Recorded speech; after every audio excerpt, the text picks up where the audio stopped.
All right, welcome to the Chapter 19 lecture. Today, you are going to be listening about a kind of a hodgepodge of topics. Chapter 19, as you can see, says From Crisis to Empire. It's going to start out with some minor government reforms that are going to take place in the 1880s and 1890s. We'll then shift into the issue of the farmers of America and how those issues are addressed through different political parties. And then lastly, and then we'll talk about the gold standard and McKinley, and then that will lead us into the beginnings of American imperialism. So like I said, this is kind of a hodgepodge of a chapter, but it has a lot of really good, interesting stuff in it, and I hope you enjoy it. All right, like I said, we have a couple of different topics. If we kind of clump them together here, we've got the politics of equilibrium, I would kind of put in its own category. Then the agrarian revolt down through the cross of gold, I'll kind of go together. And then stirrings of imperialism, war with Spain, and the republic as an empire can all kind of be clumped together here. So that's just kind of where the different topics, how the different topics go together. I'm going to go ahead and skip this slide. We'll go back to this slide. So the one thing I really want to talk about here is laissez-faire. Just to remember that laissez-faire means hands off, okay? This is the direct translation of this French term, meaning that the government is very hands off, very little regulation in the economy. So I think that's important. I spelled that wrong, but it's okay. Okay, so let's move on. Okay, so let's get started. So this slide does not have a key concept, so I'm going to go through it pretty quickly, but still important in looking at just the way that politics and political involvement are changing at the end of the century. So, there was a general balance between Democrat and Republican states. The country was pretty divided evenly. However, during this time period, Republicans held the White House for a really, really long time, where Congress had a healthy division of the two parties. So, we follow these trends throughout history. A major change, though, is that we have huge voter turnout increases and really close results in elections. So, between 1860 and 1890, the average voter turnout was 78% of eligible voters, which is really, really good. But when you think about, being in the post-Civil War era, people truly, I think take political issues to heart here. So you can see, for examples, the voter turnout in 2012 and 2016 are 57.5% and 58.1%, which is drastically lower than, what we were seeing in the late 1800s. I should look to see what the voter turnout percentage was in 2020. I don't know if that's posted yet, but the 2016 voter turnout was, 54.8% of voters. In 2020 was 62%. So we see a huge jump. Now, obviously, the 2020 election was very different than most elections that we're used to. So we do see voters start to identify more on the basis of party lines and voting, not because of the region that they live in, but because of, what their party believes in. If their party supports the Southern farmers, that's where they're going to vote. If their party is going to support the Irish immigrants, that's how they're going to vote. But it all kind of starts to be based around, what political party supports what. We are going to see that the national government is extremely uninvolved at this time. So, again, that comes back to the laissez-faire politics. And really the only thing that the federal government controlled, you can see here, is mail, military, tariffs. That's going to be a huge one. Foreign policy, that's going to be big with the expanse of the empire. This is going to be big for the Populist Party, but really we see the government remaining hands-off in order to support economic development, giving a lot of power to the tycoons and captains of industry. The Civil War pension system was something the government was trying to incorporate. The government sponsored the program that failed. It ended up failing in light of too much patronage and corruption, blocking the system to pay Civil War veterans. So, it really died out once the Civil War generation passed and those pensions really slowed. All right, so I know that this is something that I'm going to be lecturing about this week in my classes, but the issue of patronage versus civil service was really big during this time period. Basically what happens is comes down to patronage, which is assigning somebody to a political position based on party loyalty or because they're your friend and you know that they're going to support you, but they have no merit for the job. And this is going to be going up against what's called civil service, which is electing somebody because of their qualifications, their merit, and they have the experience needed to do a good job, especially with like cabinet positions or appointed positions. So in the Republican Party, we're going to see two factions form. The stalwarts are going to support patronage and the political machines within the cities, where the half-breeds are going to start supporting reform to move away from political machines and party bosses and all of the corruption that exists within cities. So the Republican ticket in the 1880 election, the Republicans are going to elect James A. Garfield as president, who was a half-breed and a supporter of civil service, and Chester A. Arthur was a stalwart, a supporter of the patronage system or the political machines in cities. So what happens here in the kind of the saga that happens here is that Garfield is ultimately assassinated. He is shot by a stalwart, which really upsets, who were upset about, Garfield's support of civil service acts moving away from the spoil system. So eventually he's going to be replaced by Chester A. Arthur, who's a stalwart, which would make the stalwarts very excited. But one of the very first pieces of legislation that Chester A. Arthur passes through Congress is a follow-through of Garfield's ideas, and that's the Pendleton Civil Service Act. So this is definitely something that you're going to want to know for, test and quiz purposes. But remember, this is a civil service act. Okay. Required some federal jobs to be appointed based off of merit rather than patronage.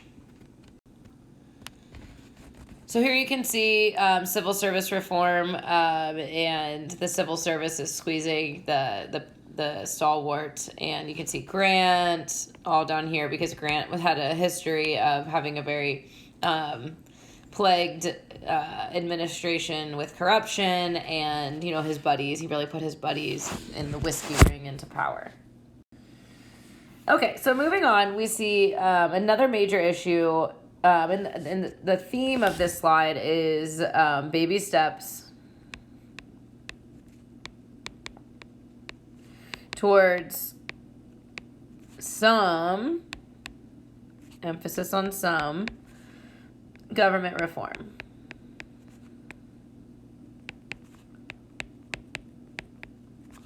Okay, so the first issue that we're going to be looking at is the issue of the protective tariff. So again, a protective tariff was put into place to protect American businesses. It puts a tax on imports, which would ultimately benefit American businesses, as people would rather buy non-taxed items than taxed items. So Grover Cleveland won the 1884 election after the catastrophe that was Chester A. Arthur's stalwart presidency.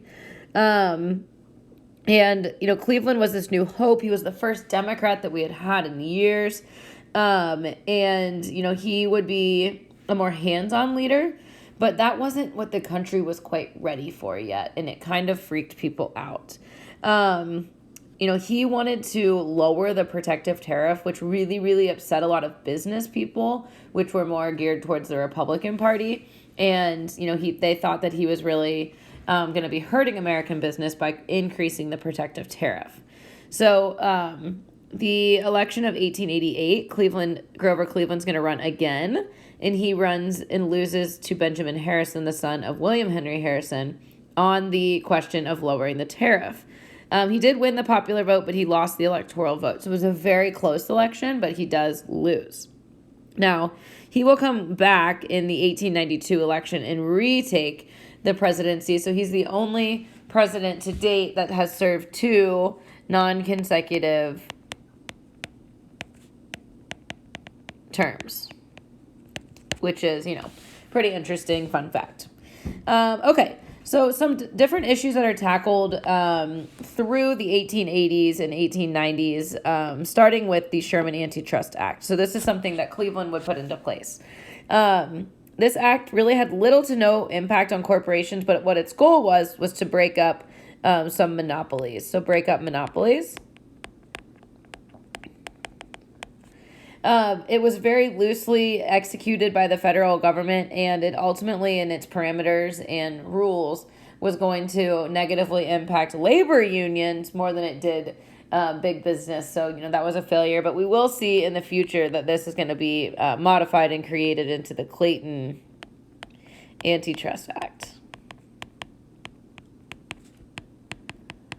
The next one is the McKinley Tariff. The McKinley Tariff is the highest tariff of all time. The public was going to shoot this down. It was almost too high. It almost blocked all international or foreign markets from being successful.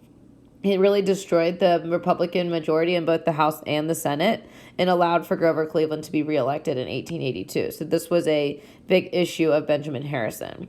Also, in response to this, a new third party arises in the People's Party. We'll talk about them in a little bit.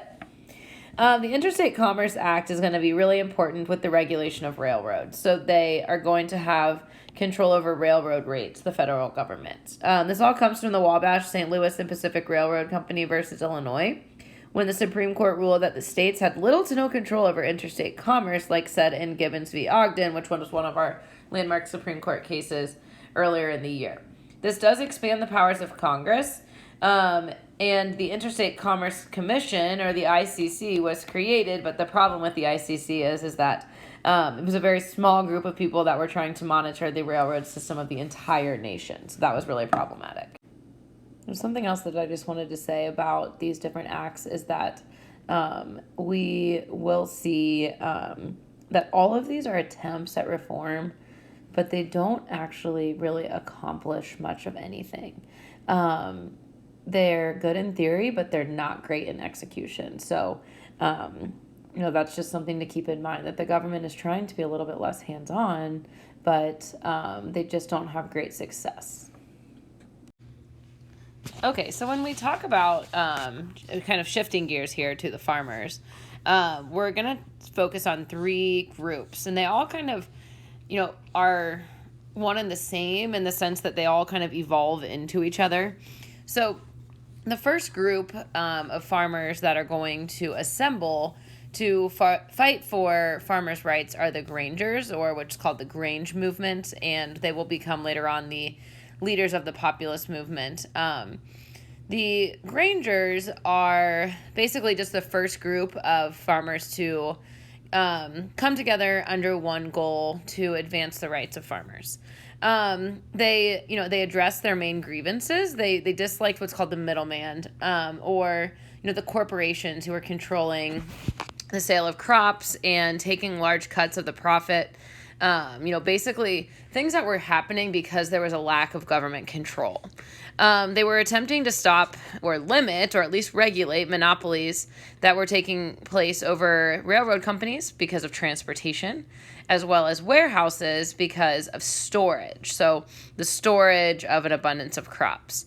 What they did to solve these problems, because they were solution-based, is they created their own vertical integration of corporations and businesses, but this failed because they really couldn't compete with the larger corporations and governments. So when they say that vertical integration, they bought out all the factors of production for some of their farms to try to create companies that would be able to control the prices of railroads as well as warehouses.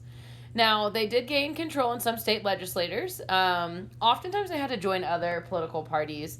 So they would choose the party that was more likely to support their single issue or their issues. Their goal was to limit monopolies as well as limit the courts, basically. So only Congress, which is going to, come about with, the help of the Interstate Commerce Act and things like that, to limit interstate commerce and the prices. Now, they were defeated politically, but, this ultimately would kind of evolve into what are called the Farmers' Alliances. So the successors to the Grange movement, or the Grangers, they, again, wanted to attack corporation and implement, new friendly competition, reinstate competition into the market of farmers is really what they were trying to do. One of the leaders of the Farmers Alliance is Mary Lease.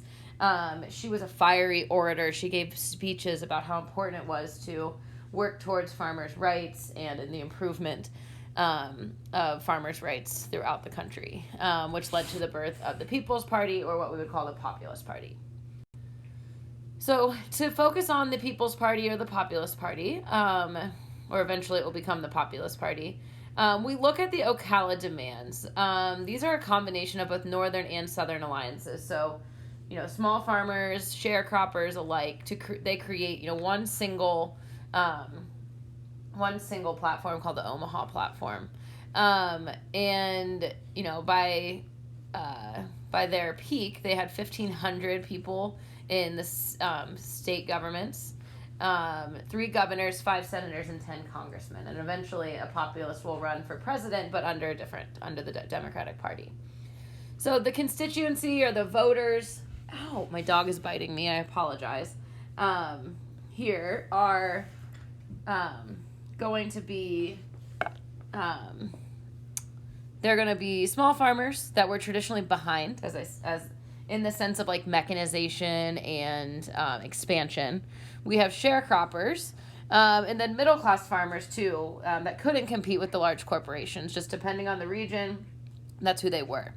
Women and African Americans were accepted into the party. However, there was, sometimes some exceptions, especially in the South, where they were forced to create their own colored alliances and things like that. So a big idea that they pushed for was free silver, and the idea that money could be backed by both gold and silver rather than just the gold standard, which was something that was more supported by the main political parties. And then lastly, like I said, they had colored alliances because there was still groups of farmers that were against the expansion of sharecroppers and things like that.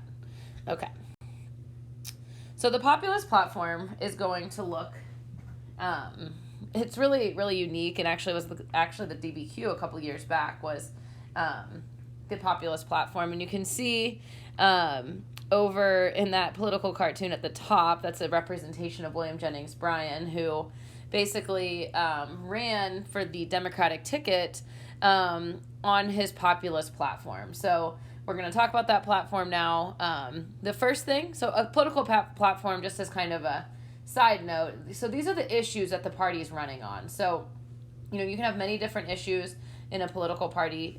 So these are kind of the breakdown of what the populists were fighting for during their reign. Okay, so the first thing that we're going to talk about is that they wanted the government to create sub-treasuries. So basically, this is where the government would provide warehouses to store crops for the farmers at a much lower interest rate and a much more controlled and stable interest rate that was going to be much more beneficial. They wanted an end to the national banks because, again, this goes back to interest rates. If you think about farming in the late 1800s, farmers were being forced to mechanize to compete with the larger incorporated farms. And a lot of that, that mechanization had to be done on credit. So when you are dealing with credit, there's always interest rates involved. So the National Bank, they thought, were creating nationwide interest rates that weren't suitable for farmers. They also did not want they wanted to end the absentee ownership of land, which basically would mean that somebody would own land but not actually cultivate it and live on it. And then they wanted to implement the direct election of senators, which I'm going to put a note here. is that will become the 17th Amendment to the U.S. Constitution.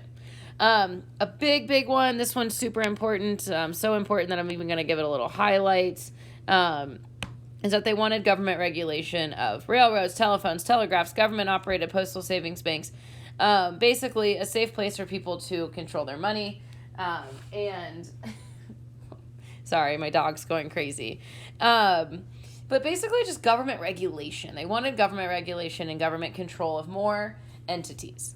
They wanted a graduated income tax, which becomes, I'm going to mark here, the 16th Amendment to the U.S. Constitution. I'm making note of these because it's really just showing the depth and importance of the Populist Party. And it's really lasting impacts that we're going to see. And then lastly, they wanted an inflation of currency, because if they were able to get an inflation of currency, that means that they're going to be making more money on their crops, which is going to make more money for them to, pay off those debts that they owe from all of the, all of the credit that they've been taking out.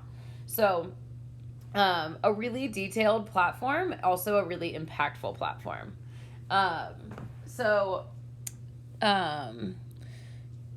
They did have some problems, though, and some shortcomings. They were extremely anti-Semitic, which means anti-Jewish.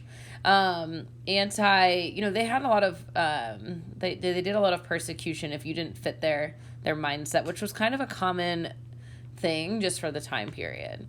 Overall, the views of the populists, though, did challenge laissez-faire economics, which, again, I think is super important to kind of create a theme for Chapter 19, is that we're going to start seeing this move away from the super hands-off and a little bit more government regulation. Okay, so when we talk about the crisis of the 1890s, we have to understand that there was actually a very major panic or economic recession that took place in 1893, one of the most major up until that point. So basically what happened in 1893 is that the railroads begin to go bankrupt because people just simply can't afford the prices. And then there's a sharp stock market crash. And when the stock market crashes, oftentimes people take all their money out of banks, so banks go bankrupt. And then there is, as a result of all of these factors, an economic collapse. So basically, some of the causes for this is that there was really, really depressed prices in agriculture. So farmers literally just couldn't pay their bills. They couldn't pay back the money that they owed because prices were so low. And then there was also a depression in Europe. So Europe wasn't buying any of the goods, both industrial and agricultural. And then lastly, rapid expansion was hurt by the really low demand, that there weren't enough consumers buying goods. So people had all these new businesses and they had all of this new entrepreneurship that, ultimately kind of took a hit in the 1890s and led to depression. So some of the major impacts of this economic panic is that there were 8,000 businesses closed, 156 railroads, and 400 bank failures. We see prices drop, which is the opposite of what farmers want. And 20% of the labor force becomes unemployed. Depression lasted for almost, an entire, through the turn of the century in 1900. A couple other issues or crises of the late 1800s is Coxey's Army. John Coxey was a populist farmer from Ohio. And he wanted to create a public works project that was aimed at adding jobs and inflating prices. And he was rejected. So what he does is he rallies his own little following, and they march to Washington, D.C. These 500 members of Coxey's Army land in D.C., but they were almost immediately arrested. There were no charges pressed against them, but there also were no changes made to their unemployment legislation. So this was a bit of a failure for Coxey's Army. We then have the crime of 73, which is kind of draws back to the silver question. So money has to be backed. It has to be backed by gold or silver. So the question comes, can it be backed by only gold or can it be backed by both? So in the crime of 73, basically what happened is we were discounting silver as a means of currency. This hindered the expansion of currency, which would hurt, farmers and silver miners as well, because they want that demand for their product to go up. They want inflation of prices. The miners and the farmers want more. They want an increase. At the same time, Grover Cleveland is going to repeal the Sherman Silver Act, which basically passed for miners. Was the goal was to tackle the problem of gold-backed money and make it both gold and silver-backed. This did create a faction within the Democratic Party, dividing those in the South and the West versus those in the East, where the South and the West wanted gold, silver-backed money, where the East wanted just gold-backed money. The importance of the currency question. This is going to become one of the leading political questions in the years to come, especially in the 1896 election. The rich wanted gold-backed money. The common man supported the idea of gold and silver-backed money. So, speaking of elections and changing politics, we are going to see an infamous political battle that's going to take place and form between William McKinley and William Jennings Bryan. William McKinley was a congressman from Ohio. He was gravely against free silver and was a supporter of the gold standard, where William Jennings Bryan was nominated by the Democrats, but he actually was a populist. But a third party isn't going to win a presidential race, so he knew he needed to choose a party to run on, and the Democrats would be more likely to support his ideas. He was the youngest presidential candidate, and in this campaign, we're going to see the Cross of Gold speech given, a speech by William Jennings Bryan that stated that the gold standard was extremely dangerous. And he gives this at the Democratic National Convention, where he was, where he wins the ticket in the 1896 election. And what he says in this Cross of Gold speech is basically that if we only back money with gold, then we are basically like crucifying the farmers and those who are hurting financially on a cross of gold. So, the populists, they do finally, with William Jennings Bryan, decide to fuse with the Democrats, even though they do kind of ignore most of their party platform issues. But, we do get the 16th and 17th Amendments down the road from the populist platform. This is also the birth of modern campaigning. McKinley remained doing what is called like a front porch campaign, where if you wanted to see President McKinley speak, Congressman McKinley speak, you had to come to his home, and you had to come see him.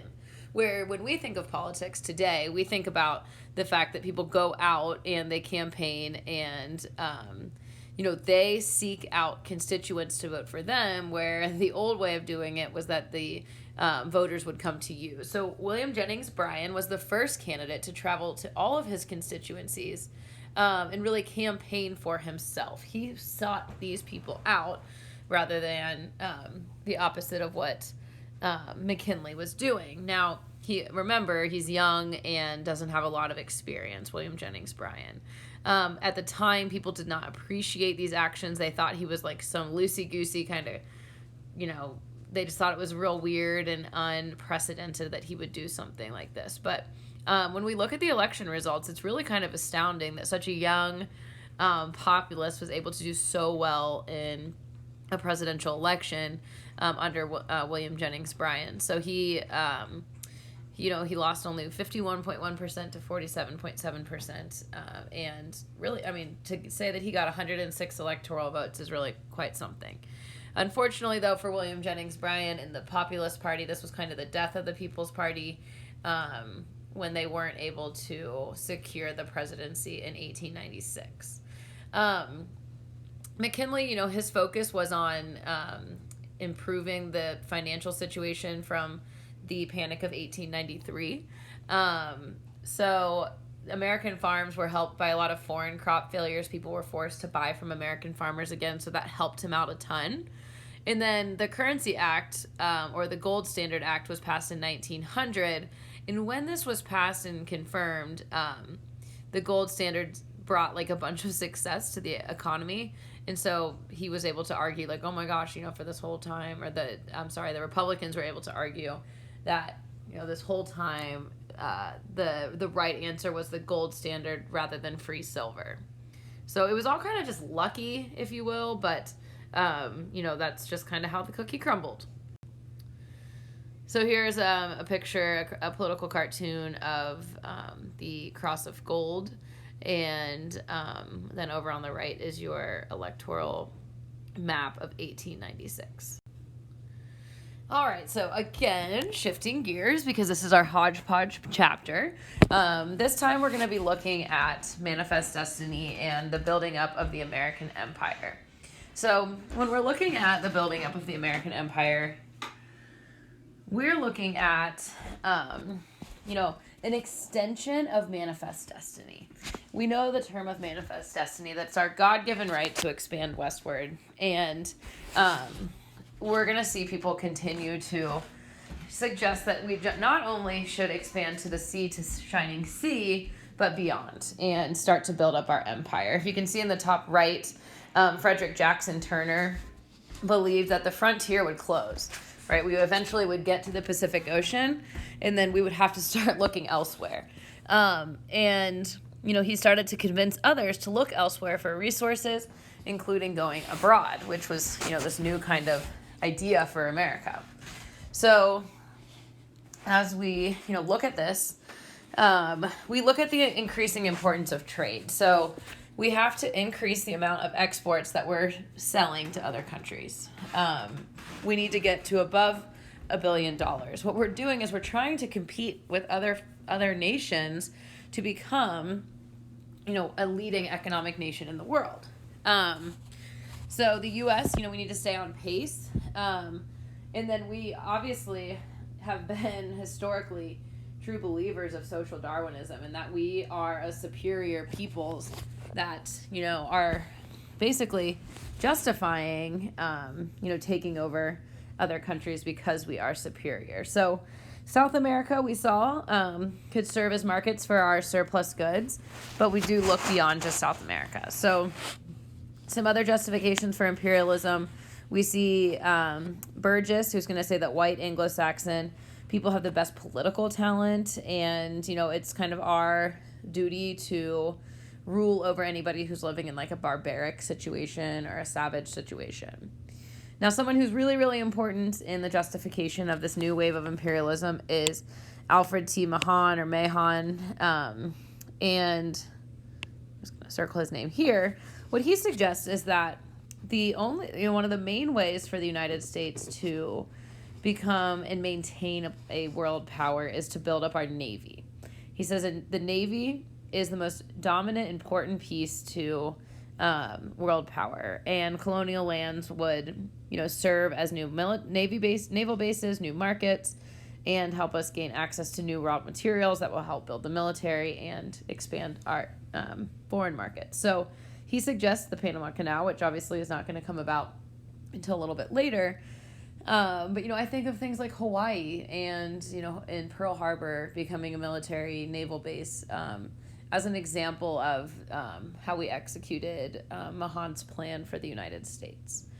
When we're looking at the Western Hemisphere, we have to look at certain South American countries. So for starters, we're going to look at Venezuela, which you can see right here. And the Cleveland administration supported Venezuela through a dispute using the Monroe Doctrine. So basically they were being bothered by Britain, and so we kind of intervened and said, if you don't leave them alone, we're going to have to, use force with that extension of the Monroe Doctrine, which says that no European powers can come over and colonize in the Western Hemisphere. So here's a map. You can see imperialism throughout the world, and what countries, had more land than others. So you can see all the different countries down here in this key, and as kind of a reference point.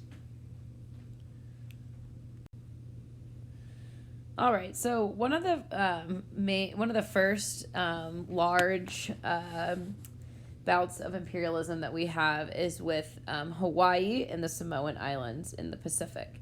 Hawaii was a self-sufficient, independent nation.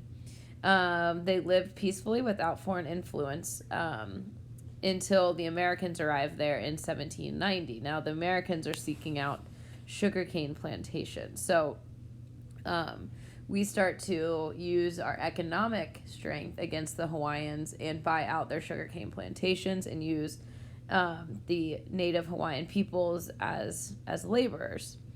And we all but basically took over Hawaii via these plantations and missionaries throughout the 1800s. So sugarcane production becomes, one of our main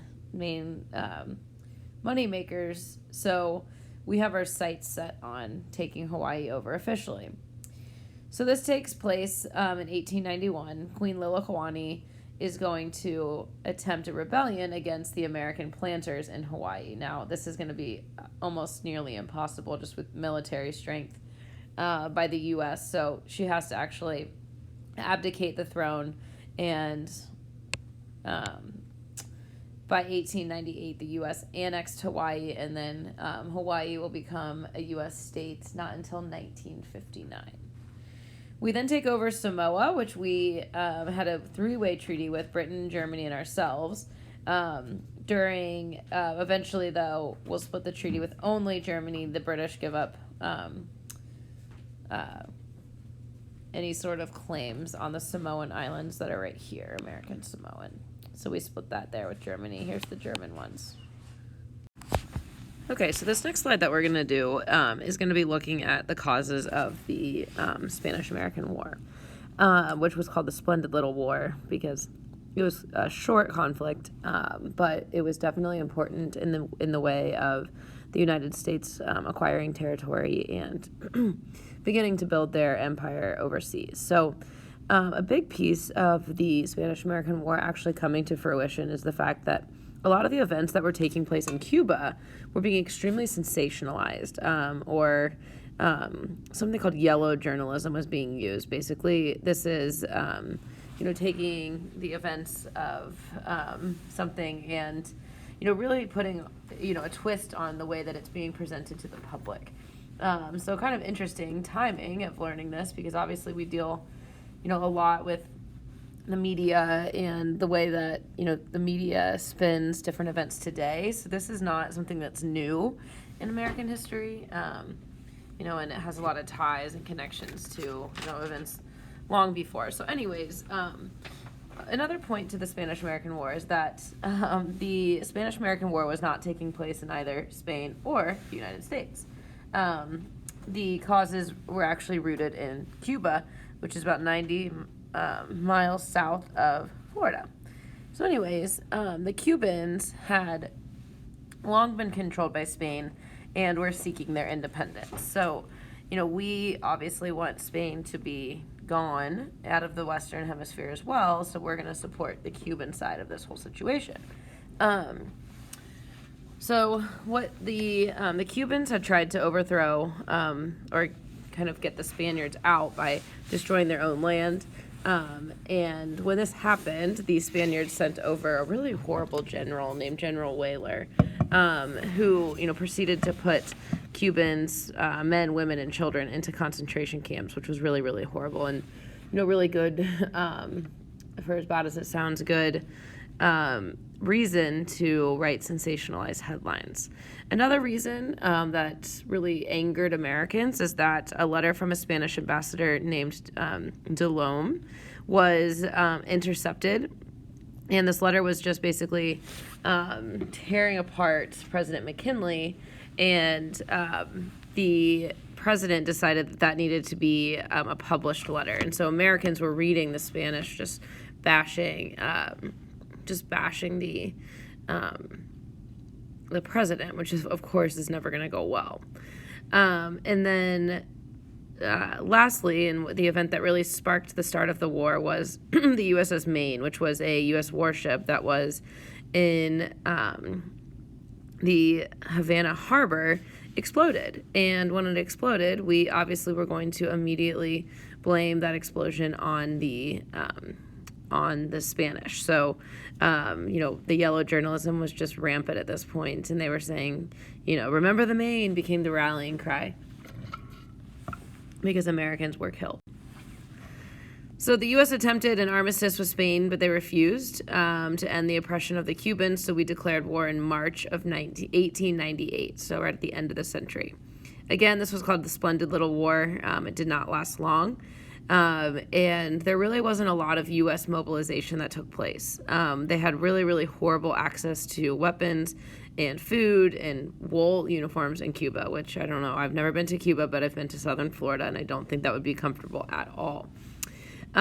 Horrible medical assistance. The soldiers had very poor training, and there was a lot of minority troops. Many American soldiers that were fighting were African American, and they were experiencing oppression from their own country, and this was just, it was a very unfit war for the American military. So the first part of moving towards victory was Theodore Roosevelt, who was put in charge of the U.S., who had persuaded the U.S. Navy to attack the Spanish in Manila Bay in the Philippines, was a successful suggestion. So George Dewey was successfully able to divide and conquer the Spanish fleet and take over. So, at first this was a war to free Cuba from Spanish rule, but it became basically a war to take all of Spain's land. So the battle for Cuba itself, again, was not anything too crazy. The initial plan was to attack at Santiago, and it just really showed how inept our Navy was at the time. So that goes back to Alfred T. Mahan, who was suggesting that we improve our Navy. Excuse me. Then, the famous Rough Riders, who were led by the infamous, Teddy Roosevelt. They stormed San Juan Hill, which was actually Kettle Hill, and took over the Spanish there. And by the time the American army arrived in Santiago, the Spanish had already kind of seen the writing on the wall that they were going to be defeated. So the armistice finally gave the U.S. Cuban freedom, control of Puerto Rico, Guam, and the Philippines. So when we look at the Treaty of Paris that's going to end the Spanish-American War officially, we're going to see that the U.S. is going to gain Guam, Puerto Rico, and Cuba from Spain. Now, Spain would cede the Philippines to the U.S. for $20 million, but that story is far from being over with the Philippines. Okay, so let's look specifically at Puerto Rico, which obviously can be, is still a controversial topic of should Puerto Rico be a state, shouldn't they, et cetera, et cetera. So, Puerto Rico had begun under Spanish rule early 1500s. I mean, this has been a long-standing colony. In the late 1800s, we are going to see this huge surge for Puerto Rican independence by the Puerto Ricans. So when the U.S. takes over in 1898, it's kind of a blow to the Puerto Ricans in their fight for independence. The U.S. installs a military government that exists for 2 years, kind of a puppet government. And then the Foraker Act is implemented, which sets up a colonial government. So there was an American governor, so direct control, and a 2-house legislator. The House members were chosen by the U.S. in the upper house, and the lower house was chosen by the Puerto Rican people. So they tried to keep it somewhat, fair, if you will, but, some would argue that, they should have been granted their independence, et cetera, et cetera. In 1917, Puerto Rico officially becomes a U.S. territory, and all Puerto Ricans gain U.S. citizenship. The U.S. Was really interested in the Puerto Rican economy for sugar, although sometimes that was not always in the best interest of the American economy because the sugar economy was very up and down. Most plantations had been bought out by American companies, And when the economy was doing well, Puerto Ricans would flourish. But then when it was down, it was really, really, really grave suffering for the Puerto Ricans. So, because of these economic ties, sometimes the Puerto Ricans really want statehood, other times they want to remain as a territory. Now shifting back to the Philippines, so we have to decide, should we return the Philippines to the Spanish? Should we give the islands to another imperial power? Probably not. Should we let them gain independence? Okay, maybe. Or should we annex and control the islands completely as a U.S. territory? The Philippines are going to lead to the creation of a really important group called the Anti-Imperialist League. This is going to be a group of people who are just against imperialism. They believe that imperialism is immoral and that social Darwinism is just an idea and not factual. That we shouldn't bring more inferior peoples. That would be a different group who do believe in social Darwinism. Industrial workers, they believe that more cheap labor is just going to fuel more competition in the workplace. We'd have to form new foreign alliances, which sometimes we have isolationists in this group. There would be more competition among sugar planters. And they really, really fought against, occupation of the Philippines, as well as signing of the Treaty of Paris and taking over so many of the territories that we did. So in the election of 1900, William Jennings Bryan is going to run again, and he pushes for the ratification of the treaty and uses imperialism in his campaign. But he lost because Americans wanted... They wanted imperialism, and McKinley was able to give them that with as a leader. Okay, so super important when we're talking about Cuba. We use military rule in Cuba, and the Platt Amendment is something that you'll definitely need to know. So in 1901, the Platt Amendment was signed, which basically had 3 terms to it. The 3 terms to the Platt Amendment: Cuba could not make treaties with other nations. Couldn't do that. The U.S. could intervene in Cuba whenever it needed protecting, kind of like the Monroe Doctrine. And the U.S. could make naval stations. So obviously, we know we make Guantanamo Bay down in Cuba. But this is a really good political cartoon to take a look at and kind of analyze on kind of the outlook on McKinley and imperialism. Americans moved to Cuba. They bought out investments, and they used this, absentee land ownership that the populace hated. We do see multiple revolts occur because of the Cubans being upset of U.S. military presence, but, ultimately the U.S. is going to remain in Cuba for quite some time. So then lastly, we kind of have to wrap all of this Spanish-American War events up with the Filipino War that takes place from 1898 to 1902. There was actually many more casualties and fatalities in this war than there was in the actual Spanish-American War itself. So Emilio Aguinaldo was the leader of the Filipino Rebellion. So he would have been on the side of the American troops during the Spanish-American War. And the problem is that American troops in the Philippines were executing many Native rebellion forces in horrible, horrible ways. Very, very, very bloody and ruthless and, really upsetting. So this lasted for almost 3 years, through 1901, when Emilio Aguinaldo was finally captured. Now, we do loosen the reins. We ensure that the Filipino economy, was dependent on American markets, but we do loosen the reins. So fishing, agriculture, timber are all lucrative markets that we're going to take advantage of in the Philippines before we grant them independence. So yes, you can see here, the Philippines are located right there. Then we've got the Hawaiian Islands, and we've got American Samoa Islands. And some other small islands throughout the Pacific. Midway, obviously important. So there's some horrible pictures of waterboarding, some Filipino prisoners of war. So the last thing we have to talk about is China.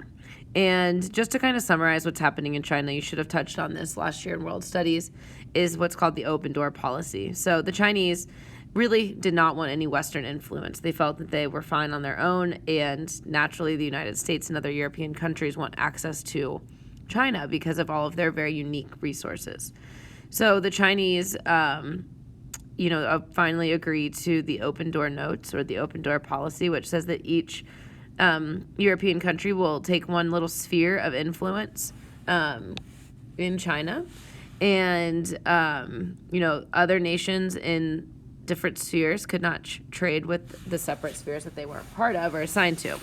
Now, this does lead to the Boxer Rebellion, which was a group of Chinese rebels who, were fighting against Western influence. They wanted Western influence out of China, and there's going to have to be many European nations to send troops to put this insurrection down, but they do ultimately defeat the Boxers in the Boxer Rebellion. And then lastly, we do see the United States to realize that we must start increasing and boosting our military and creating some military reform. So we're going to see the military increase in size from 25,000 to 100,000. We're going to start more intense training for the National Guard, equal to the regular Army.